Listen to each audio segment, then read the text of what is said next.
"You get $10, Mom," my son smirked at me, ready to inherit his father's $160 fortune. I quietly waited for the lawyer to read the next page. His face turned white. "You get $10, Mom."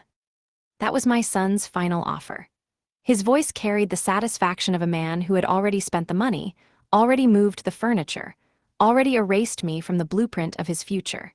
He wanted me sitting in that law office, front and center, so he could watch my face when my complete and total worthlessness was read into permanent legal record. What he didn't know was that his father, even from the grave, had one last architect's drawing left to unfold. And I was standing right at the center of it.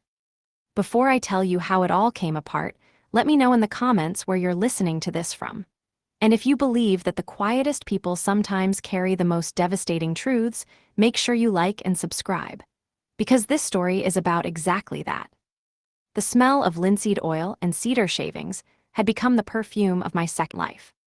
For 6 years, I had lived inside a converted barn on the outskirts of Asheville, North Carolina.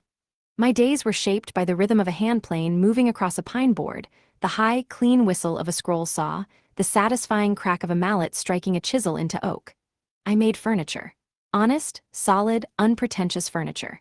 A dining table that would outlast the people who sat around it. A cradle that rocked gently on curved legs I had shaped by hand. My name was Margaret Elspeth Crane. But out here, I was just Maggie. The woman at the end of the gravel road who traded chairs for vegetables with her neighbor and knew every woodpecker in the tree line by its particular knock. I was 63 years old. My hands were rough. My hair had gone the color of birch bark, and I had made a quiet, honest peace with the life that had been handed to me after the collapse. Then the phone rang. It was an old landline mounted to the barn wall, dusty from weeks of disuse. I wiped my hands on my canvas apron and crossed the floor to answer it. The number on the small display screen read one word that I hadn't let myself think about in a very long time. Dominic. My son. I stood there for 3 full rings, looking at the name. Then I picked up. Mother. His voice was clipped, precise, calibrated. Not the voice of a son calling his mother. The voice of a corporate officer addressing a minor inconvenience. He had his father's cadence now, that same blade-sharp efficiency that cut through pleasantries like a hot knife through lacquer. Dominic, I said. Father is dead. A pause, but not a grieving one, a transactional one. Last Tuesday, cardiac event, it was quick. I leaned my hand against the barn wall. The rough-cut wood was warm from the afternoon sun pressing through the slats. Theodore. Gone. I turned the word over in my mind the way you turn a stone that's been underwater for years. Theodore Crane, architect, visionary. The man whose company, Crane and Associates, had designed half the significant public buildings on the eastern seaboard. A man worth, by the last estimate I had seen in a business journal, somewhere between $150 and $160 million. A man who had divorced me 12 years ago on grounds that his lawyer had made to sound devastating. The funeral, I started. Already handled. Dominic's voice moved on without sentiment. You weren't on the list, now listen. His lawyer requires your presence at the reading, this Thursday, 10 o'clock, the offices of Whitmore and Graves in Charlotte. You are to be there in person. It's a procedural matter. I almost said I had no reason to be there. I almost said that Theodore and I had settled everything in that courtroom 12 years ago, that there was nothing left between us but silence and old scar tissue. But something in Dominic's voice stopped me. It was a brightness underneath the flat words, a suppressed, coiled excitement. He wanted me there. I'll be there, I said quietly. Another pause, then the brightness broke through the surface, naked and ugly. Of course you will, he said, and I could hear the smirk in it, clear as a struck tuning fork. Don't get your hopes up, Mother. I've already spoken with Marcus. He's managed Father's estate for years. He knows where everything goes. You'll be there to sign a form and hear your name read next to a number that will be very, very small. A pause for effect, deliberate and theatrical. I'll give you $10 for petrol home. Think of it as a courtesy. The line went dead. I set the phone back in its cradle. I stood in my workshop for a long moment, the smell of cedar around me, the afternoon light coming golden through the dusty window. Then I walked to the small back room, past the work aprons and the heavy canvas jackets hanging on their hooks. In the corner, behind a length of canvas sheeting, was a garment bag. I pulled it free and unzipped it. Inside was the only good dress I still owned. Charcoal wool, simply cut. I had worn it once before, on the day everything ended. I would wear it again, for the day something else began. The offices of Whitmore and Graves occupied the 14th floor of a glass tower in uptown Charlotte. The lobby was the kind of space designed to make you feel the specific smallness of your own net worth before you had even stated your name. I arrived 20 minutes early and sat in a low leather chair near a window that looked out over the city. The receptionist had offered me water with the particular brand of politeness that barely conceals assessment. I declined. I was wearing my charcoal dress and my good shoes, which were 12 years old and still well made. My hair was pinned back cleanly. I had pressed the dress myself in the small room above the barn. It was not fashionable, it was not expensive, but it was correct. I was a smudge on a very polished surface, and I knew that was entirely the point. Dominic arrived at 9:58. He didn't walk into the waiting room. He processed into it. He was 41 years old and had his father's height and his grandmother Crane's cheekbones, a genuinely handsome arrangement that he had long ago learned to weaponize. He wore a charcoal Tom Ford suit, and the echo of my own dress's color in his $1,000 jacket struck me with a small, dark irony that I kept entirely to myself. He was not alone. Behind him came a woman I recognized from the photograph Dominic had once, years ago, sent me in a Christmas card with a message so perfunctory it had felt more like a legal notice than a greeting. Her name was Valentina. She was his wife. She was the reason I no longer had a relationship with my son. She was beautiful in the way of expensive, carefully maintained things. Her hair was perfect. Her posture was perfect. Her expression was one of composed, proprietorial boredom.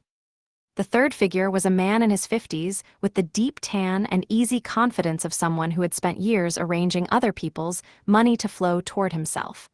I didn't know his name yet, but I knew his type. He was an attorney or a financial manager or possibly both. He wore his authority like a fitted blazer. They moved through the waiting room as if it had been prepared for them, which, in Dominic's mind, it had. He stopped at the desk. He announced himself. The receptionist responded with the particular warmth that money generates at a distance. Then he turned and saw me. The smile that arrived on his face was not warm. It was the smile of a man confirming that the execution he had arranged was proceeding on schedule. He walked toward me, his two companions trailing behind like planets around a sun. "Mother," he said, and the word carried all the warmth of a legal term. His eyes moved over me, pausing on the old dress, on my hands, which still showed the stain of wood varnish despite my best efforts. He turned to Valentina with a gesture that was almost casual. "My mother," he said, and the pause before the word was its own sentence. He was apologizing for me, to her face, in front of me. Valentina's gaze moved across me with the swift, efficient disinterest of someone pricing a piece of furniture for disposal. She said nothing. The tan man offered a similar assessment. He did not offer his hand. "You look tired," Dominic said to me without any particular concern. He was cataloging, not observing. He sat down on the far end of the leather sofa and crossed one leg over the other, reaching into his jacket for his phone. He began scrolling. "You really didn't have to come," he added, not looking up. "But I suppose the drive from Asheville wasn't too terrible. Did you bring your own petrol money, or should I preemptively hand over the 10? Valentina made a sound that might have been a quiet laugh. The tanned man's smile widened fractionally. I looked at my son. I remembered him at 8 years old, standing in the backyard of our house in Raleigh, watching me sand the underside of a rocking chair I was building for his grandmother. He had crouched beside me, his small face intent, asking me why I was sanding a part no one would ever see. Because the thing still knows, I had told him, even if no one else does. He had thought about that for a very long moment. Then he had asked if he could try.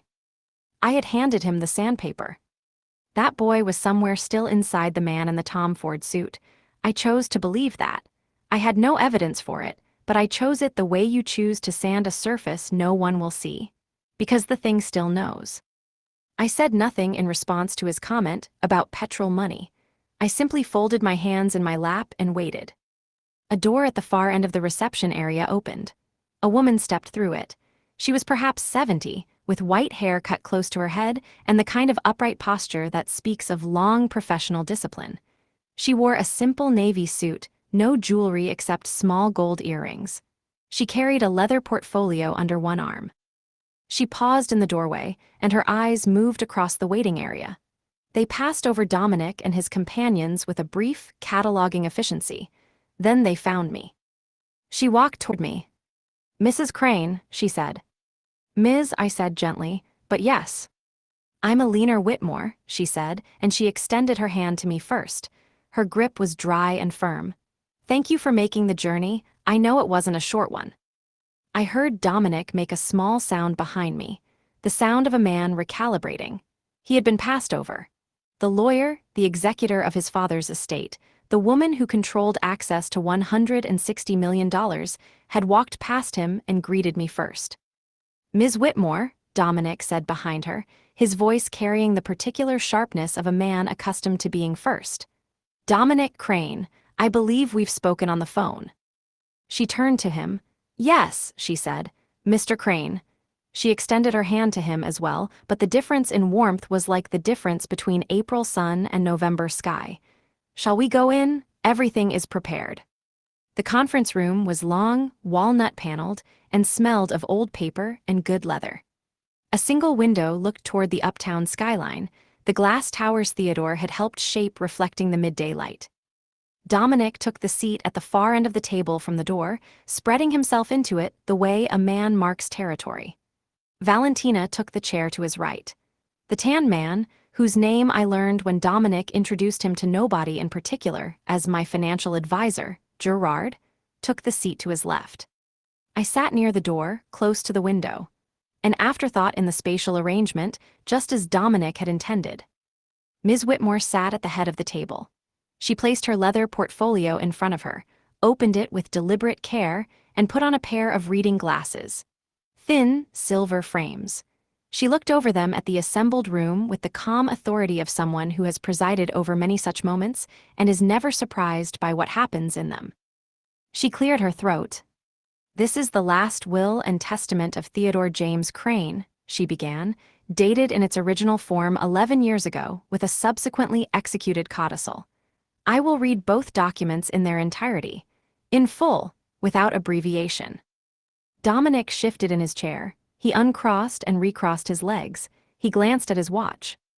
"I'm sure we can move through the preamble," he said pleasantly. Ms. Whitmore looked at him over her reading glasses for exactly 2 seconds. Then she looked back at the document and continued reading as if he had said nothing at all. She was magnificent. The first bequests were small, surgical, and illuminating. To Theodore's longtime office manager, a woman named Dolores Vega, $40,000 and a letter of professional commendation. In recognition of 30 years of discretion and competence, and in particular for never once billing me for the hours she spent listening to my personal crises, of which there were more than I would prefer to admit. Dominic examined his cuticles. To a scholarship fund at the architecture school Theodore had attended in Savannah, $100,000, in the hope that a student with more patience than money and more vision than connection will be given the room to become what I was given the room to become. Valentina whispered something to Dominic. He gave a small shake of his head that meant not now. To his brother, a man named Frank Crane who lived in Portland and had apparently once lent Theodore $3,000 in 1987 that had never been repaid. The full adjusted sum with compound interest, which my accountant has calculated to be $11,040. "Frank, I told you I'd get around to it." Gerard smiled his practiced smile. He was keeping score. Then Ms. Whitmore paused, turned a page, and continued. "To my daughter-in-law, Valentina Crane, née Restrepo." She paused. "I leave the original oil painting that hangs in my office foyer, the large one, the abstract in blue and ochre." Valentina sat up slightly straighter. A painting from a Crane and Associates office. That was likely valuable. Her composure smoothed toward satisfaction. I leave it, Ms. Whitmore continued, because Valentina once admired it, and I was struck, in that moment, by the fact that it was the only time I had heard her express admiration for anything she could not immediately convert to a financial instrument. I hope she will let it simply hang somewhere and occasionally look at it without calculating its resale value. The satisfaction evaporated. Valentina's face went very still in the way of someone controlling a powerful impulse. Dominic's hand moved to her arm without looking at her. And to my son's financial advisor, Gerard Falcone. Gerard straightened, his shark smile reset itself.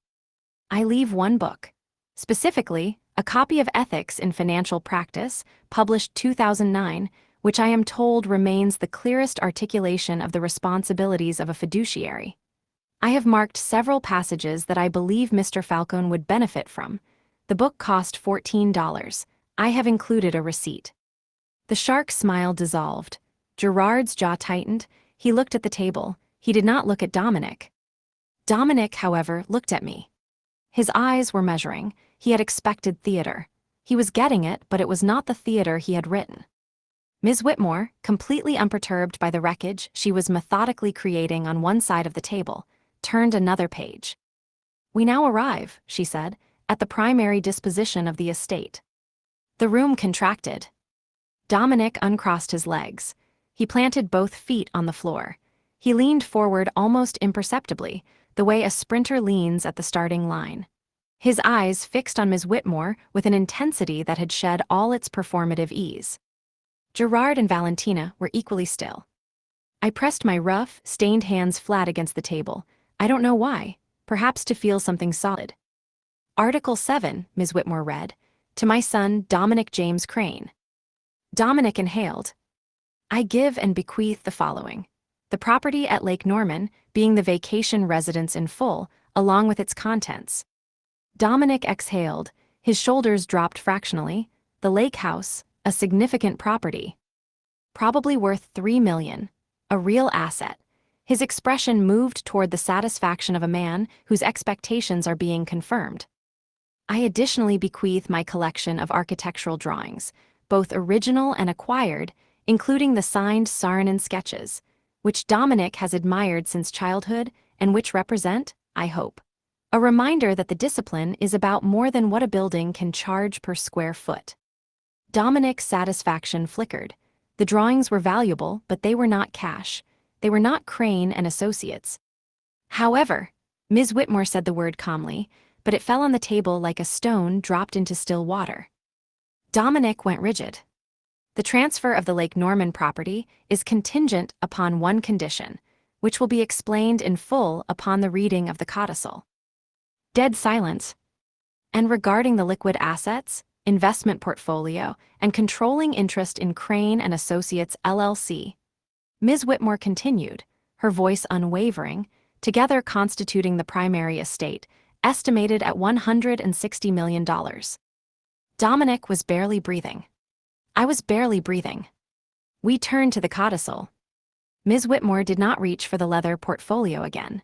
She reached instead beneath the table, to the briefcase resting on the floor beside her chair.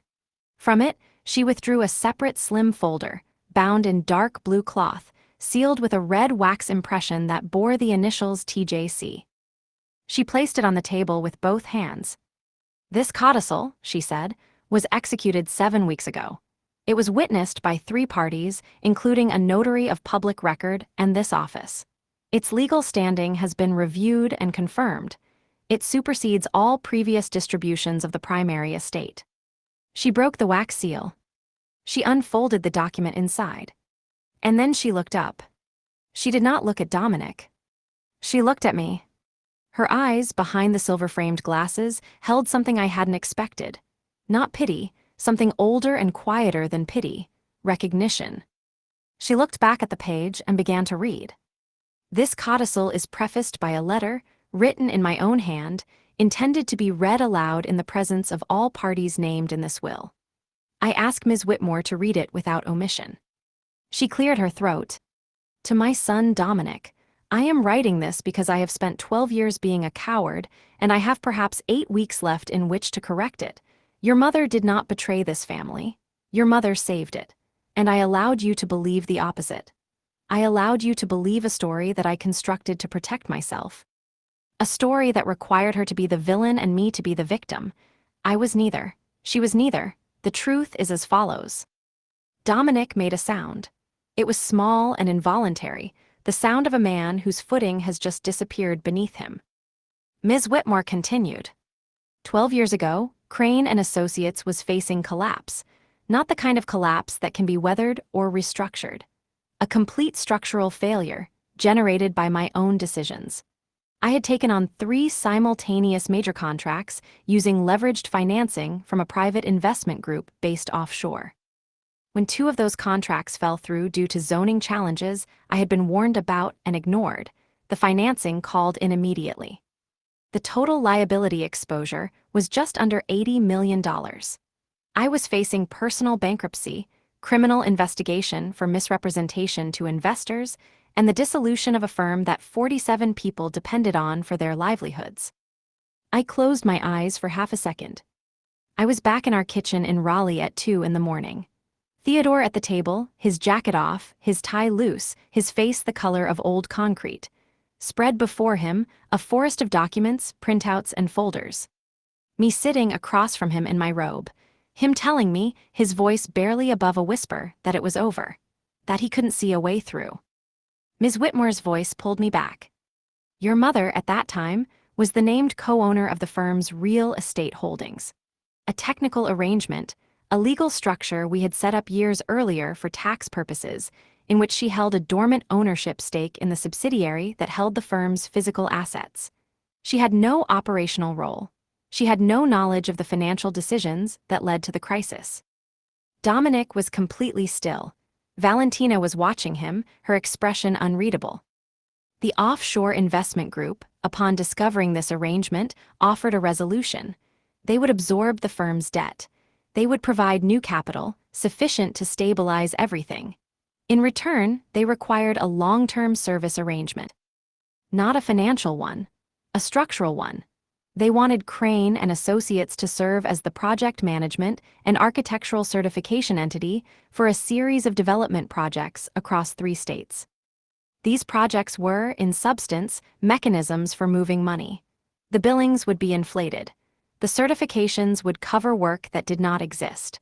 The firm's professional standing would be used to authenticate transactions that were, in their origin, illegal. I heard Dominic draw a slow, careful breath.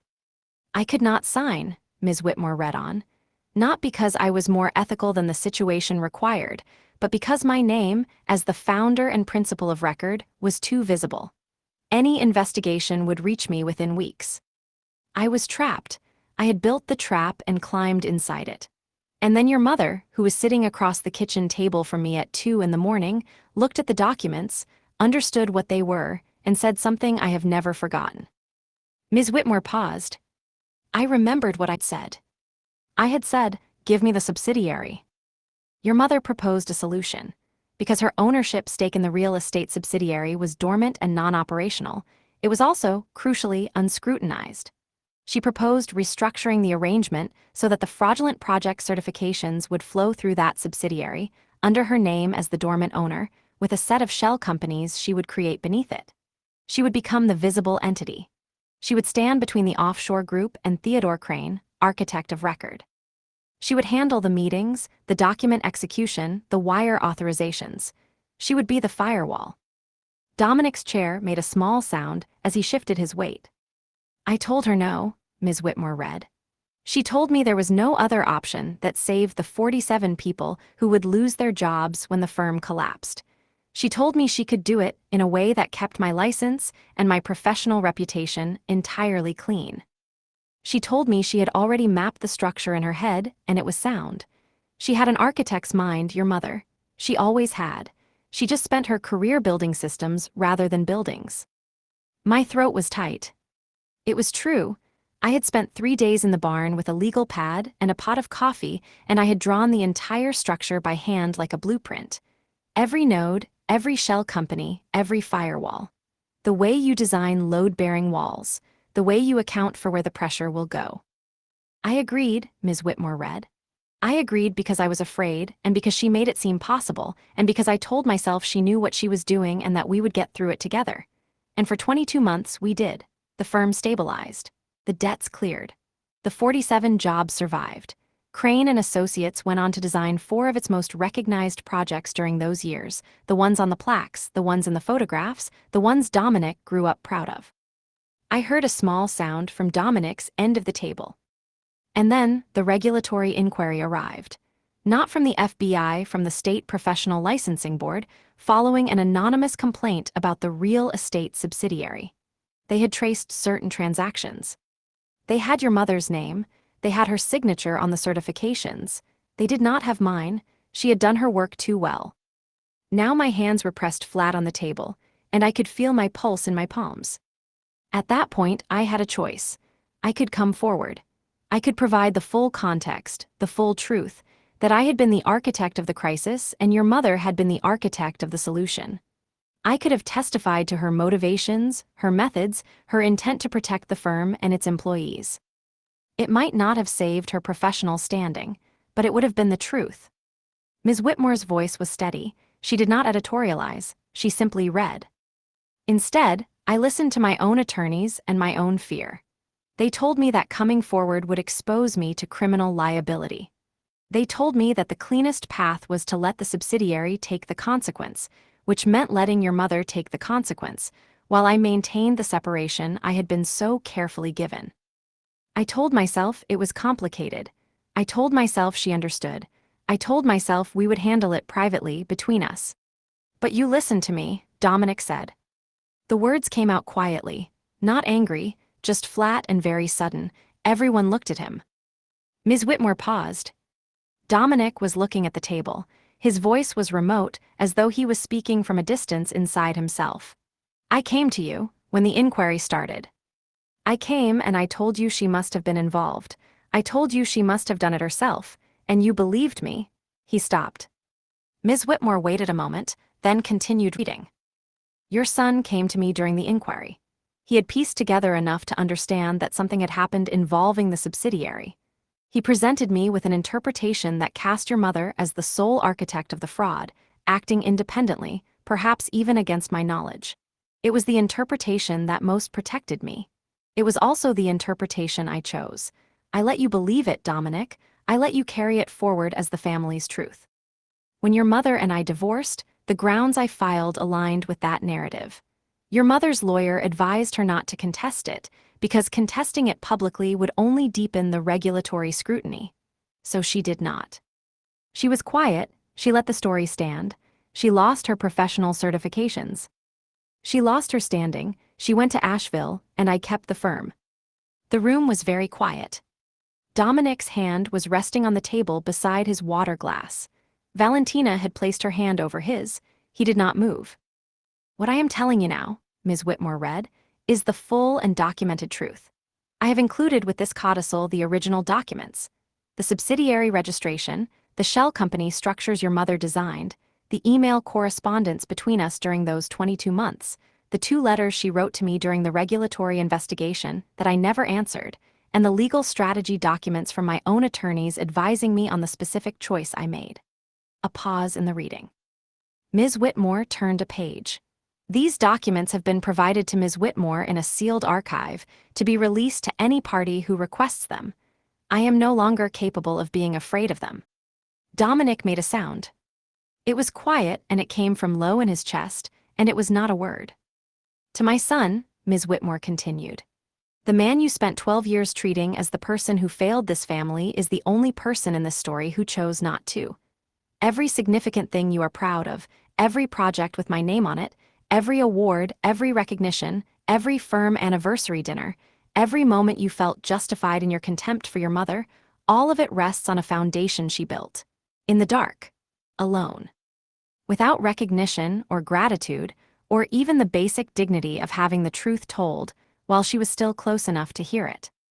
Dominic pushed back from the table abruptly, the chair scraping hard. He stood. He walked to the window. He stood with his back to the room, looking at the skyline. His hands were in his pockets, his shoulders were rigid. Ms. Whitmore did not pause.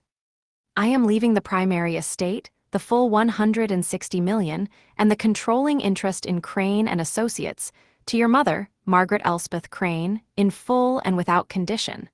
This is not charity. This is not sentiment.